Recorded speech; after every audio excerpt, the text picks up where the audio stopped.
Para a nossa reflexão nesta manhã, estamos iniciando uma série de mensagens baseadas nas bem-aventuranças registradas no livro de Apocalipse.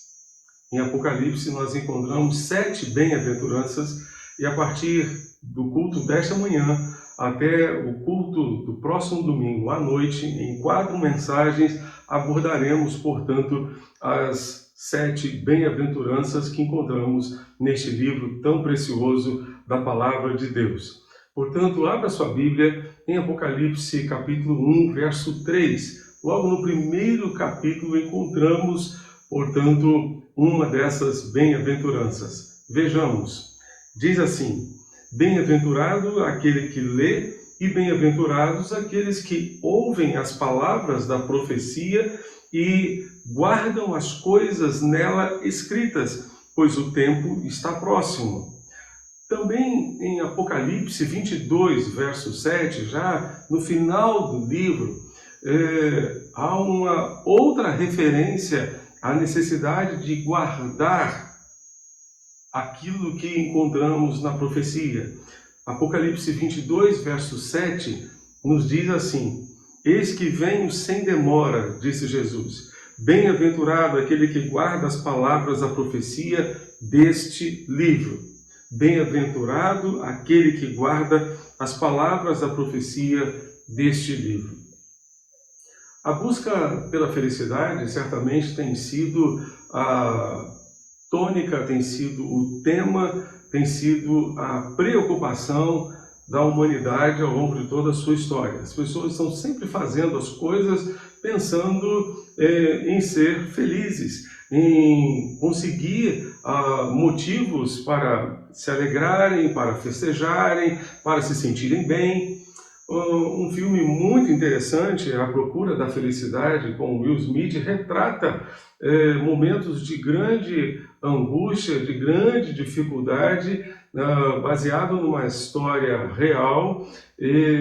Para ele encontrar a felicidade seria encontrar um emprego, em alguns momentos encontrar a felicidade seria conseguir vender um scanner para algum médico e conseguir algum dinheirinho para a sua sobrevivência, seria conseguir, por exemplo, passar a noite com seu filho trancado no banheiro de uma estação de metrô, sem que ele percebesse que de fato estava naquela situação trágica ali.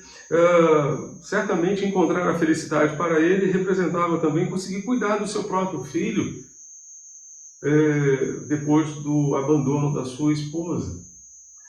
Mas o que significa felicidade para nós hoje? Onde podemos encontrar a verdadeira felicidade para nós em nossos dias? Mesmo nesses dias de pandemia, nesses dias de adversidade que estamos vivendo, como podemos ser felizes? Como podemos encontrar a felicidade? Eu creio que Apocalipse nos oferece, portanto, algumas dicas. Nele encontramos essas 7 bem-aventuranças. Jesus já havia proferido 9 bem-aventuranças no Sermão do Monte. Agora, ditando a sua revelação a João na ilha de Patmos, Jesus profere outras bem-aventuranças. Elas não estão em sequência, como encontramos no Sermão do Monte, mas estão ao longo do livro de Apocalipse. Nós as encontramos e certamente precisamos refletir sobre elas. As dicas de Apocalipse, entretanto, são completamente diferentes daquilo que a sociedade de hoje nos ensina e nos apresenta como sendo felicidade. A maneira de aferir o grau de felicidade no Apocalipse é completamente diferente daquilo que o mundo nos oferece. Muito, muito diferente. Michael Wilcock, no seu livro A Mensagem do Apocalipse, afirmou que o Apocalipse foi enviado como uma carta circular às igrejas da Ásia Menor. Você deve se lembrar que no capítulo 2 e também no capítulo 3, nós encontramos cartas específicas de Jesus a essas 7 igrejas da Ásia Menor. Mas o livro inteiro poderia ser considerado uma carta circular para todas essas igrejas. E deveria ser lido, portanto, para todas essas igrejas. As igrejas já haviam sido estabelecidas há um tempo suficiente para que demonstrassem uma gama variada de condições espirituais, que ia de constante devoção até mesmo um certo esgotamento ou esfriamento espiritual. Por isso a mensagem do Apocalipse é dupla, tem 2 sentidos. A mensagem trouxe estímulo aos cristãos que estavam sob grande pressão, assegurando-lhes que os inimigos seriam destruídos e que no final Deus triunfaria.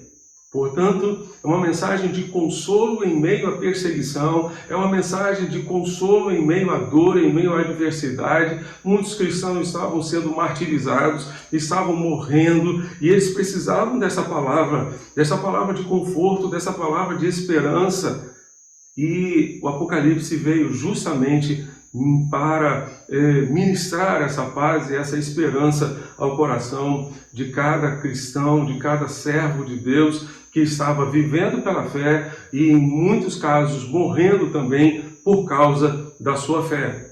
Mas, por outro lado, não mais em estilo apocalíptico, e sim no estilo profético, o Apocalipse desafia os cristãos a combater as sutis forças do mal, mesmo que essas forças do mal se encontrem dentro de si mesmos. Não estão apenas do lado de fora, mas podem estar dentro dos próprios cristãos.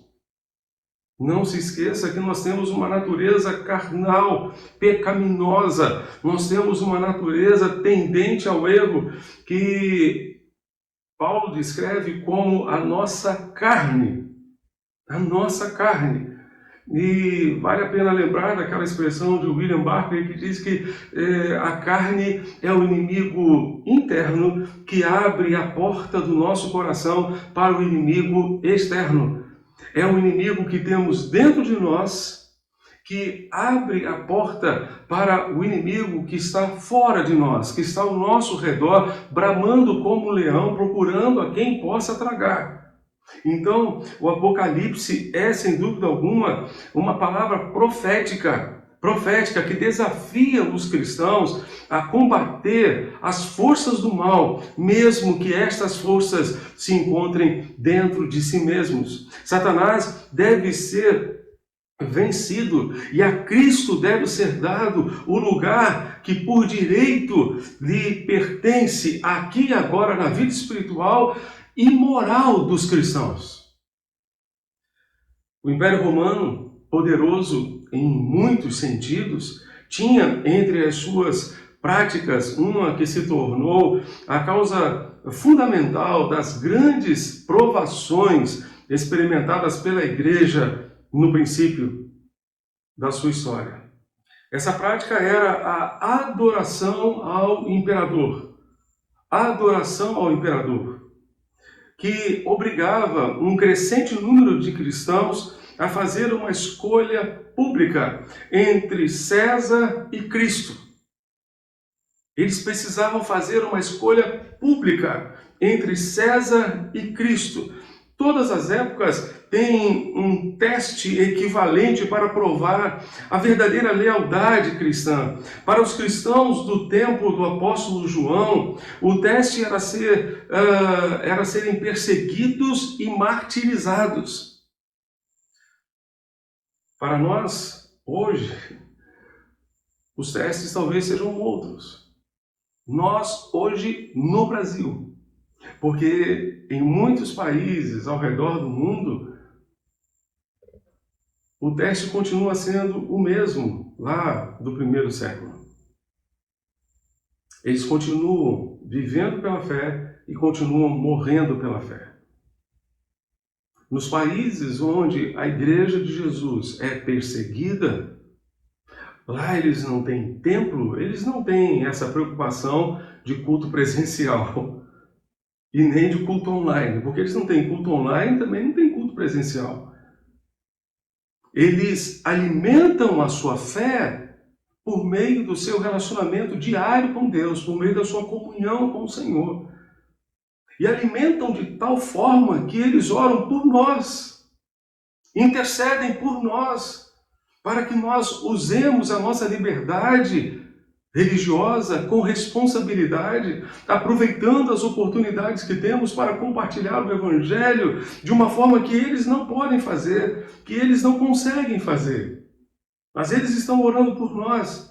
E nós precisamos orar por eles para que a fé deles não esmoreça, mas para que eles continuem firmes na sua fé, na sua convicção de que o Senhor está ao lado deles para ajudá-los e ampará-los, mesmo sem terem um templo para se reunir, mesmo sem terem um canal para transmitir os seus cultos pela internet ou por uma rádio, mesmo sem terem as menores condições que nós desfrutamos hoje. Eles muitas vezes, quando conseguem se reunir, se reúnem numa determinada semana, em um dia da semana, num horário específico naquele dia e num lugar específico. Na semana seguinte, ou 15 dias depois, ou no mês seguinte, eles vão se reunir num dia diferente da semana, num horário diferente, num local diferente.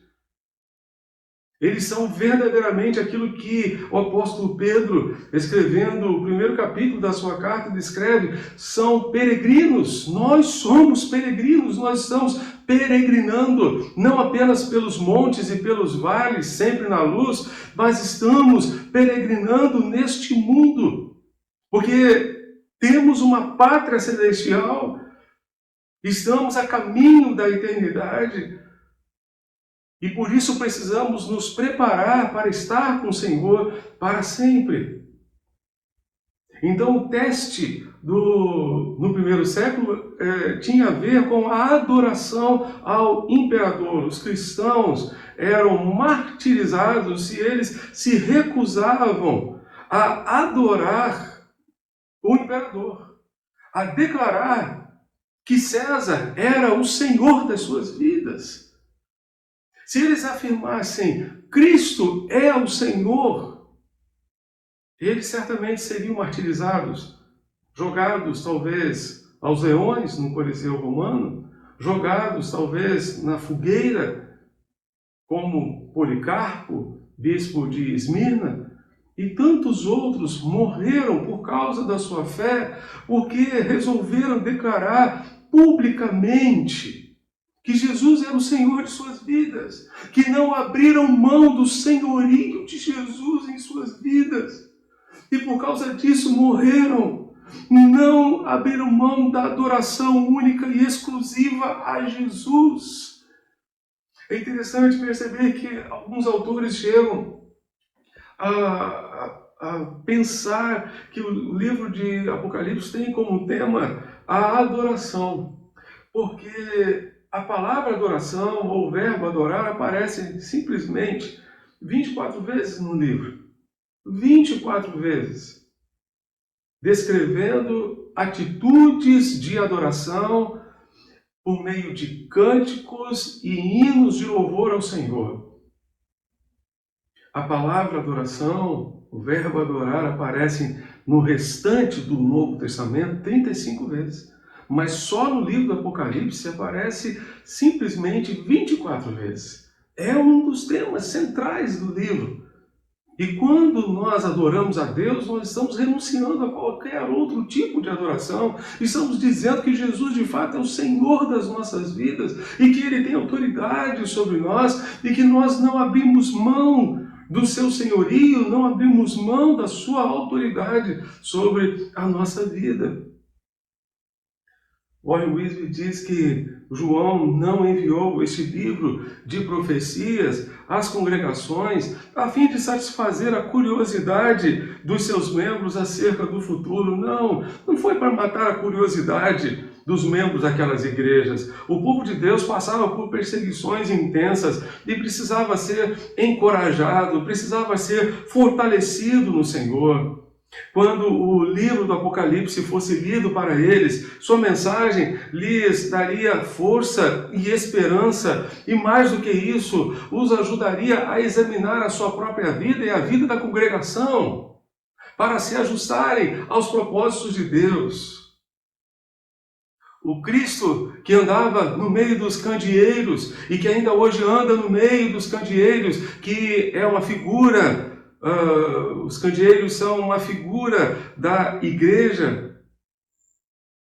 Esse Cristo conhece a realidade da igreja, conhece a realidade não simplesmente da instituição igreja, mas do organismo vivo igreja. Ele está no meio das pessoas, ele está junto às pessoas. Ele está ao lado das pessoas, por isso ele afirmou a todas essas 7 igrejas: eu conheço vocês, eu conheço as suas obras, eu conheço a realidade de vida de vocês, eu sei exatamente aquilo que vocês estão passando e a forma pela qual estão vivendo. A igreja de Éfeso ele disse: tenho, porém, contra você, apesar de você ser uma igreja ortodoxa, apesar de ser uma igreja fiel à doutrina, uma igreja extremamente rigorosa, fiel à palavra do Senhor, você abandonou o seu primeiro amor. Lembre-se de onde você caiu, porque abandonar o amor na linguagem de Jesus é uma queda. E volte a praticar as primeiras coisas, disse Jesus àquela igreja. A igreja de Esmina lhe disse: seja fiel até a morte, e eu darei a você a coroa da vida. Seja fiel até a morte. Seja fiel, até mesmo se for preciso morrer, mas não abra mão, portanto, da sua fé, não abra mão da sua convicção diante de Deus. Bem-aventurados, bem-aventurados. A expressão bem-aventurado vem do grego makarios e significa feliz. Jesus está dizendo aqui: felizes são aqueles que fazem algumas coisas. Mesmo no contexto de perseguição, mesmo no contexto de adversidade, felizes são aqueles que tomam algumas atitudes. Vejamos que atitudes são essas. Aqui em Apocalipse 1, verso 3. Felizes os que leem a palavra de Deus. Felizes os que leem a palavra de Deus. Diz o texto: bem-aventurado aquele que lê. Bem-aventurado aquele que lê. Qual é o sentido dessa expressão aqui, para mim e para você hoje?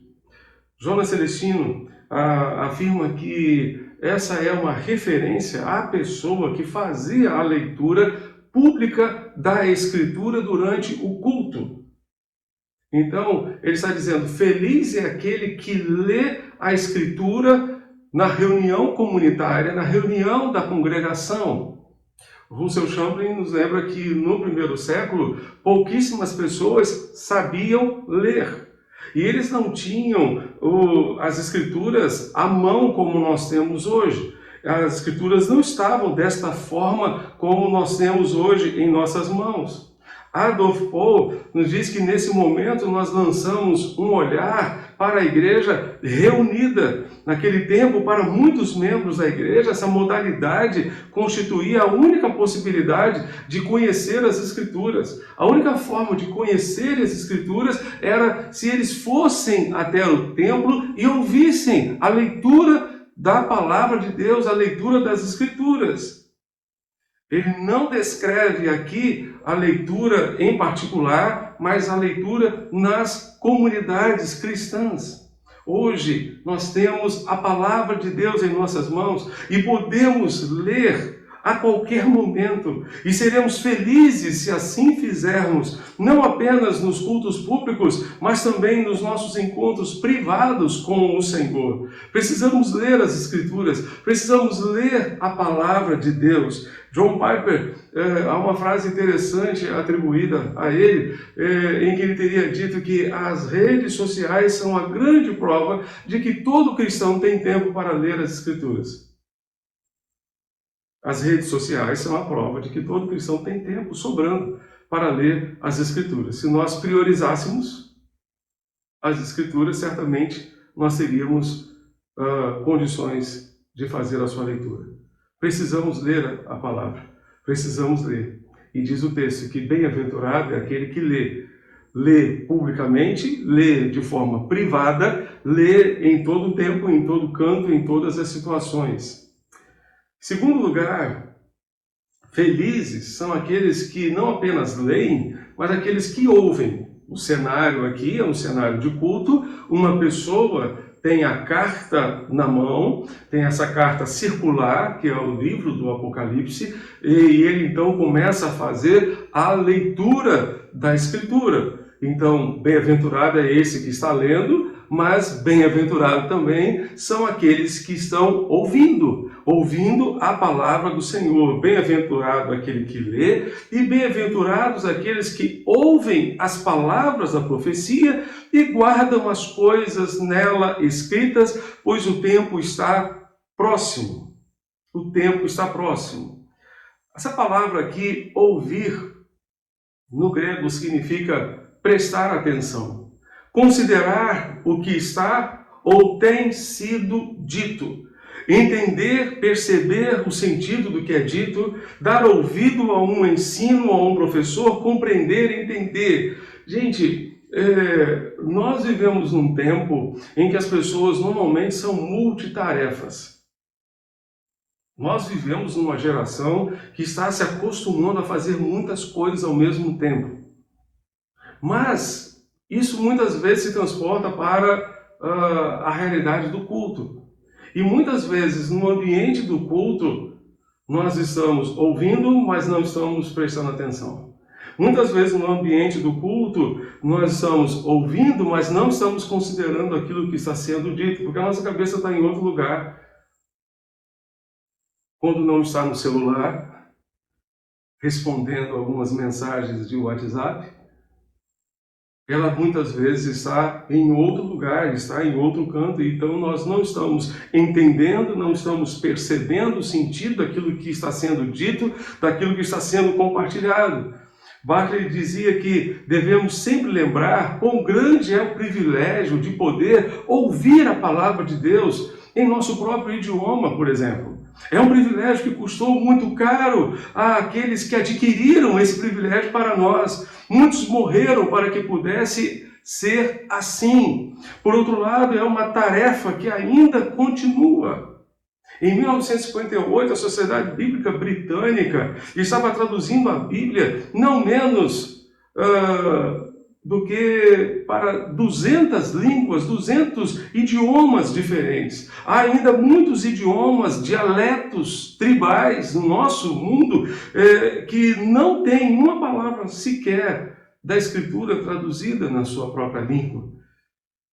Não é um pequeno privilégio o fato de poder ler a palavra de Deus em nosso próprio idioma, é um grande privilégio e ainda temos diversas versões da Bíblia que estão à nossa disposição. Precisamos ouvir a palavra de Deus por várias razões. Precisamos ouvir a palavra do Senhor porque é nela que encontramos esperança, encontramos conforto para os nossos corações. Os ouvintes originais do Apocalipse precisavam ouvir uma palavra de esperança em meio ao sofrimento. E Jesus traz aqui, através desse texto do Apocalipse, escrito por João, uma palavra de encorajamento, uma palavra de esperança, assim como ele havia dito aos seus discípulos: eu vos tenho dito essas coisas para que em mim tenhais paz. No mundo tereis aflições, tereis tribulações, mas não vos desanimeis, eu venci o mundo.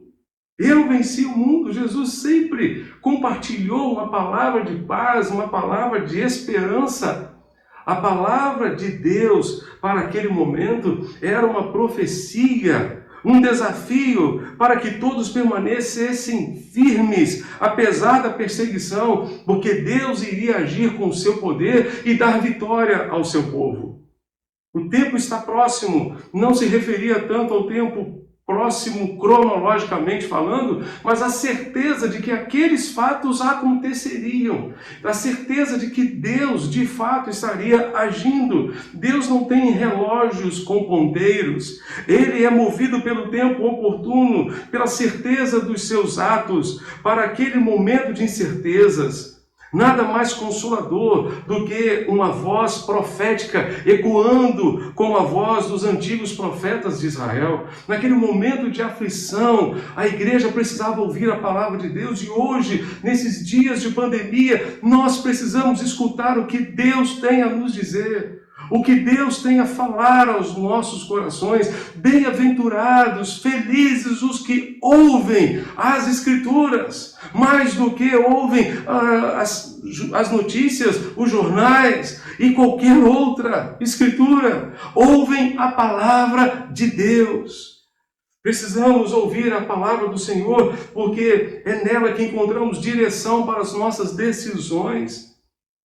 A vida é feita de escolhas, é feita de decisões, por isso nós precisamos, mais do que nunca, ouvir, atentar para a voz de Deus. No meio de tantas vozes, a voz de Deus precisa prevalecer. No meio de tantas direções que o mundo nos oferece, precisamos entender o que Deus quer que façamos.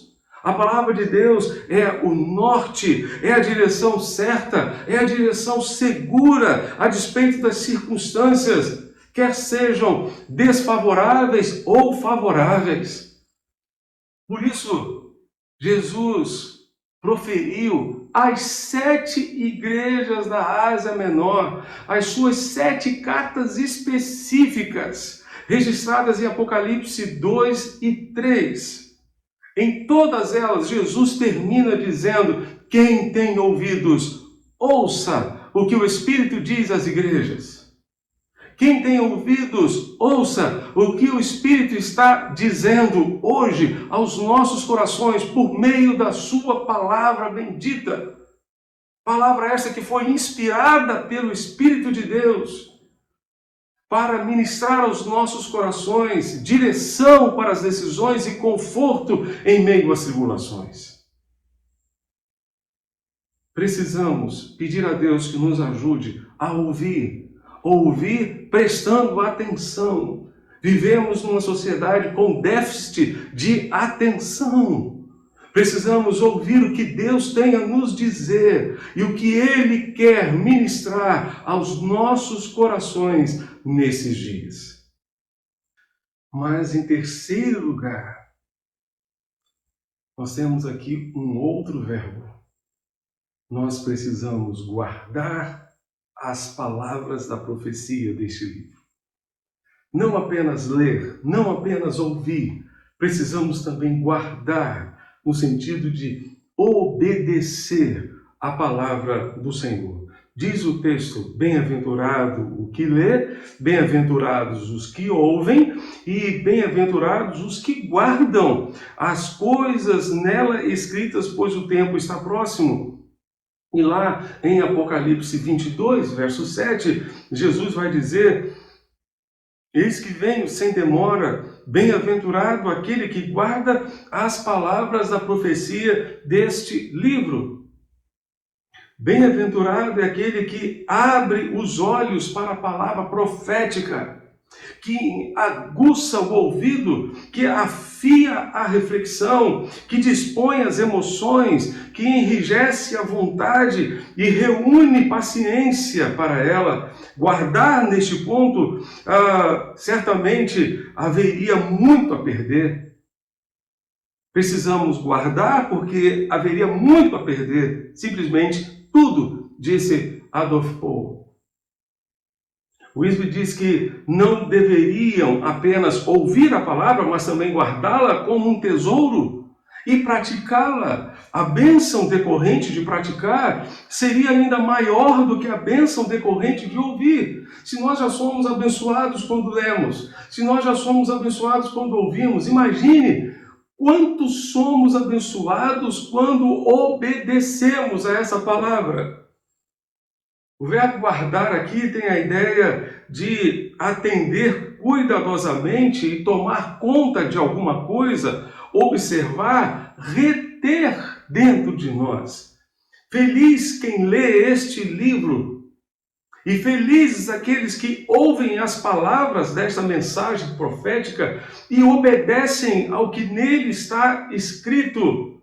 Pois está perto o tempo em que todas essas coisas acontecerão. Traduz a Bíblia na linguagem de hoje. Hernandes Dias Lopes diz que guardar significa aceitar o conteúdo como legítimo, não mudar, não acrescentar, nem subtrair nada dele. Guardar também significa obedecer, praticar, observar. Meus amados, de que adianta ler? De que adianta ouvir se nós não praticarmos? Se nós não observarmos a palavra do Senhor? Se nós não guardarmos? O salmista disse no Salmo 119, guardei ou escondi a tua palavra no meu coração para não pecar contra ti. Nós precisamos guardar essa palavra aqui dentro para vencer o pecado.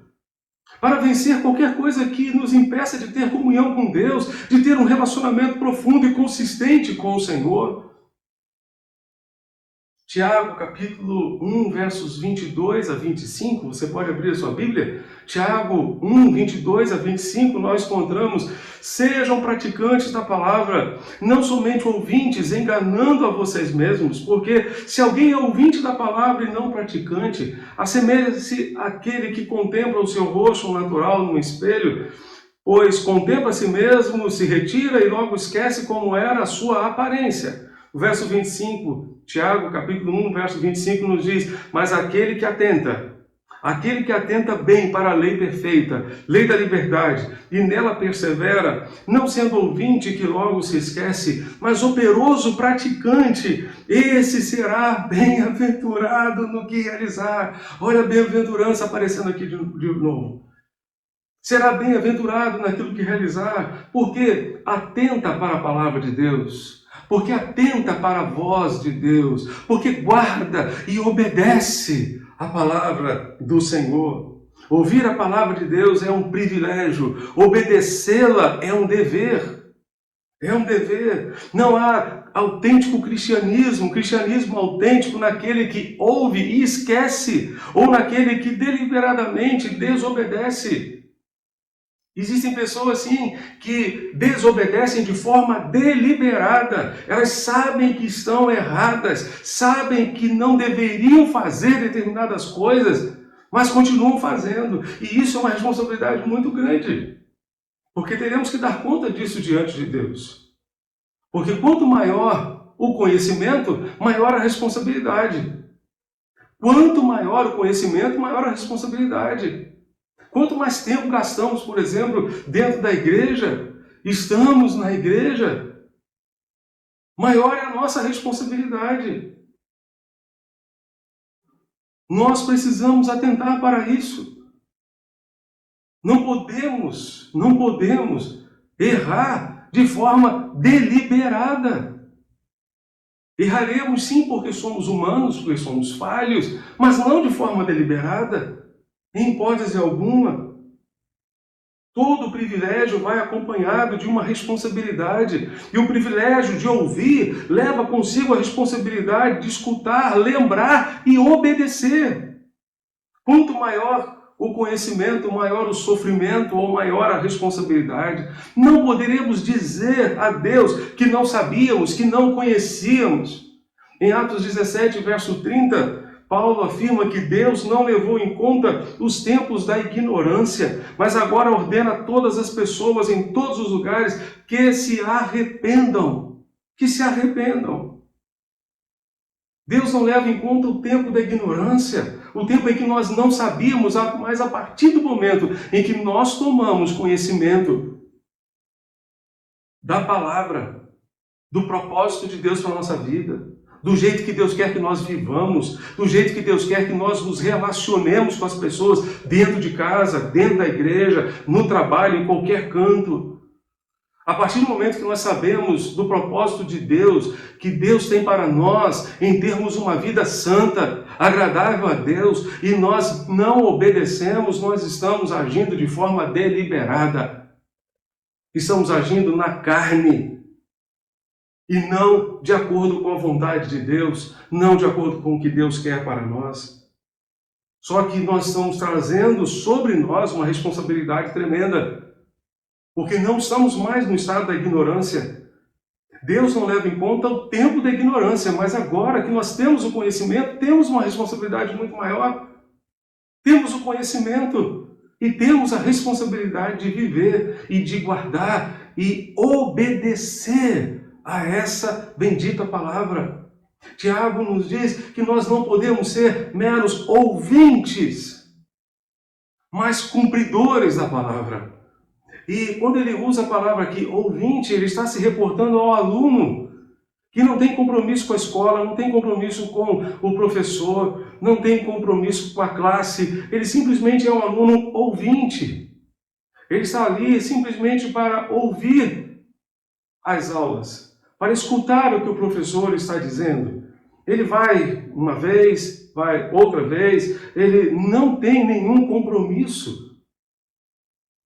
Deus não quer que nós sejamos meros ouvintes, Ele deseja que nós sejamos cumpridores da palavra. Ele disse que o ouvinte é semelhante ao homem que se contempla no espelho e logo depois esquece. Esquece como estava. Nós precisamos nos lembrar para aplicar na prova. Porque teremos que fazer prova. O aluno ouvinte não tem que fazer prova. O aluno ouvinte não precisa fazer prova alguma. Mas nós que temos um compromisso com Jesus, teremos que passar, sim, por muitas provas. E justamente nesse momento, valerá aquilo que nós aprendemos com Ele e que guardamos no nosso coração. E vamos conseguir lembrar tudo aquilo que aprendemos e agora precisamos aplicar na hora da prova, na hora da adversidade, na hora da provação. Guardar, então, significa obedecer a Deus e as coisas que Ele nos manda fazer. Simples assim. Jonas Celestino nos lembra ainda que a nossa geração tem problemas com a palavra obediência, com a palavra obedecer. Sim, nós vivemos numa geração que tem problemas com a palavra obedecer. Ela está relacionada aos pais que se tornaram figuras decorativas, figuras diluídas diante de tantas influências que os filhos sofrem, como amigos, professores, colegas casuais e virtuais, namorados, namoradas, entre outros. Precisamos nos curar dessa diluição e ver que o Senhor é aquele a quem devemos obedecer de todo o coração, com todas as nossas forças. Como vimos no início, normalmente as pessoas vivem em função da felicidade, sonham, tomam suas decisões, fazem seus projetos de vida em função da felicidade. Um dos jargões que mais ouvimos em nossos dias é: eu tenho o direito de ser feliz, ou você merece ser feliz. Por conta da felicidade, muita gente deixa os caminhos do Senhor e se desvia pelos seus próprios caminhos. Entretanto, o que Salomão disse em Provérbios está cada vez mais atualizado. Há um caminho que ao homem parece ser bom, que ao homem parece ser correto, mas o fim dele é morte. Ele conduz ao abismo, ele conduz ao precipício. Parece bom, mas o fim é morte. Apocalipse nos encoraja a obedecer. A obedecer. Provérbios também nos diz que, Provérbios 12, verso 15, o caminho do insensato é correto aos seus próprios olhos, mas quem dá ouvidos ao conselho é sábio. Muitas vezes o nosso caminho é muito bom, é muito correto aos nossos próprios olhos, mas não aos olhos de Deus, não à visão de Deus. Por conta da felicidade, há pessoas que deixam de obedecer à palavra de Deus. para obedecer à sua própria consciência, às suas próprias ideias, às ideias dos seus amigos, esquecendo-se que é impossível ser feliz desobedecendo a Deus. Eu vou repetir, é impossível ser feliz desobedecendo a Deus. A nossa felicidade depende da nossa obediência a Deus. Nunca seremos felizes desobedecendo a palavra de Deus. Leia o livro de Deuteronômio, nele você encontrará as bênçãos decorrentes da obediência e as maldições decorrentes, os castigos decorrentes simplesmente da desobediência. Martin Lloyd Jones disse que o grande alvo da humanidade é a felicidade. Entretanto, é preciso notar como está ocorrendo essa busca. Normalmente tem sido uma busca de felicidade imediata e passageira, de acordo com as circunstâncias. O centro da vontade de Deus não é apenas o lugar mais seguro da terra, mas é o lugar também onde seremos mais felizes em toda a terra, em todo o planeta. Quantas e quantas pessoas deixaram a nossa pátria e outras pátrias para se dirigirem a outros lugares, lugares completamente inimagináveis, para servir a Jesus em condições precárias. Lembro de um casal muito querido que deixou o Brasil para ir para Guiné-Bissau para traduzir a Bíblia para um dialeto da Guiné-Bissau, para que aquele dialeto tivesse a Bíblia na sua própria língua. Largaram tudo aqui e foram para Guiné-Bissau. E lá estão felizes, porque estão no centro da vontade de Deus. É impossível ser feliz desobedecendo a Deus. Realização pessoal você só vai encontrar no centro da vontade de Deus, só vai encontrar obedecendo ao Senhor. Obedecer a Deus é honrar a Deus. Deus honra a quem o honra. Deus honra quem o honra. Por exemplo, dá só um exemplo aqui. Deus manda você manter o seu casamento enquanto todo mundo diz para você desistir, para você separar-se, para ser feliz. Não separe. Se Deus está mandando você continuar, invista no seu casamento. Não separe. Creia que Deus fará a obra, que só Ele pode fazer e fará com que você seja feliz novamente com o seu cônjuge e com o cônjuge da sua aliança. Hernandes Dias Lopes nos destaca mais uma vez que as profecias do Apocalipse não foram escritas para satisfazerem a nossa curiosidade intelectual quanto ao futuro, mas foram escritas para que a igreja fosse capaz de viver dentro da vontade de Deus. A profecia não é apenas para informar sobre o fim, mas para preparar um povo santo para o fim, um povo santo para enfrentar as batalhas e as adversidades da vida. Precisamos obedecer à palavra do Senhor. Paulo escrevendo a Timóteo na sua segunda carta como um epílogo da sua vida, e não apenas dessa carta, já no finalzinho da sua vida ele vai dizer: eu te exorto, Timóteo, diante de Deus e de Jesus Cristo, que há de julgar os vivos e os mortos pela sua vinda e pelo seu reino. 2 Timóteo 4, de 1 em diante. Agora o verso 2 ele vai dizer: prega a palavra, inste a tempo e fora de tempo, aconselha, repreende, exorta com toda paciência e ensino, porque chegará o tempo em que não suportarão a sã doutrina, a sã palavra, mas desejando muito ouvir coisas agradáveis, ajuntarão para si mestres segundo os seus próprios desejos, e não só desviarão os ouvidos da verdade, mas se voltarão para as fábulas. Paulo disse a Timóteo, no final da sua vida: meu filho, pregue a palavra. Pregue a palavra. Porque chegará o tempo em que não suportarão a doutrina sadia, a doutrina sã. Não suportarão. Pelo contrário, ajuntarão mestres, segundo os seus próprios desejos, que falem aquilo que eles gostariam de ouvir, não aquilo que eles precisam ouvir. compromisso de Deus comigo, com você, é com aquilo que nós precisamos ouvir, não com aquilo que nós gostaríamos de ouvir. Muitas vezes vamos ouvir Deus nos dizer algo que vai incomodar o nosso coração, que vai mexer, que vai nos confrontar com a nossa realidade de vida, mas é aquilo que nós precisamos ouvir da parte do Senhor.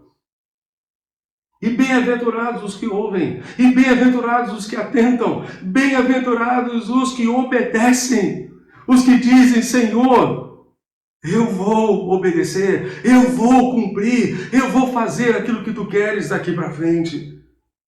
O povo de Israel não obedeceu lá no deserto. Por isso, nós encontramos em Hebreus capítulo 3, verso 15. Abra sua Bíblia, Hebreus 3, verso 15. Hoje, se ouvirem a sua voz, não endureçam o coração, como foi na rebelião do povo de Israel. Não endureçam o coração.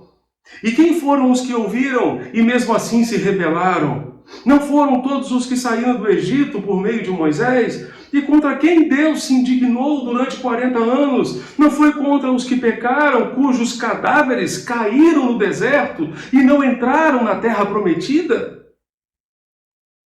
E a quem jurou que não entrariam no seu descanso, senão aos que foram desobedientes? Assim vemos que não puderam entrar por causa da sua incredulidade, por causa da sua desobediência. Ouvir sem obedecer não adianta nada. Na verdade, só traz mais culpa ao nosso coração, pois não teremos como dizer que não sabíamos. A bênção decorrente da prática da palavra de Deus é muito maior do que a bênção de apenas ouvir a palavra de Deus.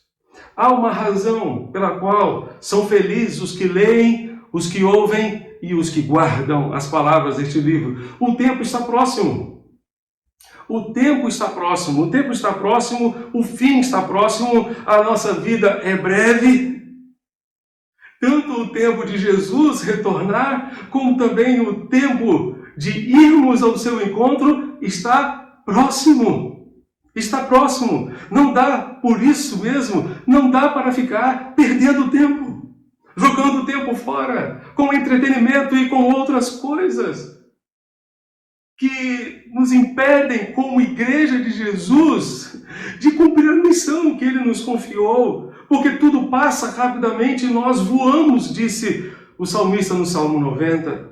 Quanto tempo perdemos quando não lemos, quando não ouvimos e quando não obedecemos a palavra de Deus? Quanto tempo da nossa vida acabamos jogando fora simplesmente porque não lemos, não ouvimos e não obedecemos a palavra do Senhor?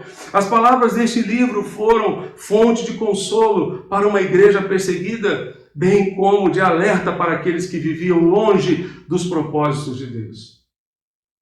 Eu gostaria de encerrar deixando para vocês o Salmo 1, de acordo com a versão da Bíblia Viva. Eu vou ler aqui para vocês. Salmo 1, a partir do verso 1, de acordo com a versão da Bíblia Viva. Diz assim: Como é feliz o homem que não vai atrás da opinião das pessoas desligadas de Deus, que não fica à toa na companhia dos pecadores, nem participa de rodinhas onde fazem pouco caso de Deus. Mas ele faz da lei do Senhor a fonte da sua alegria. A todo instante, de dia e de noite, ele pensa nessa lei, fica imaginando como pode obedecer ao Senhor mais de perto. Ele é como uma árvore plantada junto à margem de um rio, nunca deixa de dar fruto na estação própria. As suas folhas nunca murcham e ele sempre terá sucesso em todas as suas atividades. Mas os homens que vivem desligados de Deus, que grande diferença! Eles vivem sem direção e sem segurança. como um pedaço de palha soprado pelo vento. Por isso, no dia do julgamento preparado por Deus, eles serão condenados. Os pecadores não terão lugar entre os que obedecem a Deus. O Senhor conhece e aprova a vida de quem obedece suas leis, mas a vida dos homens que desprezam a Deus acabará em castigo e sofrimento. Como é feliz aquele que observa a lei de Deus. Como é feliz aquele que lê, ouve e pratica a palavra do Senhor. Que o Senhor nos dê essa alegria, que o Senhor nos dê essa felicidade de ler, ouvir e praticar a sua palavra dentro de casa, no contexto da igreja, onde quer que estejamos, possamos ler, ouvir e praticar essa palavra bendita em nossa vida. O Senhor, para tanto, nos ajude e nos abençoe. Amém.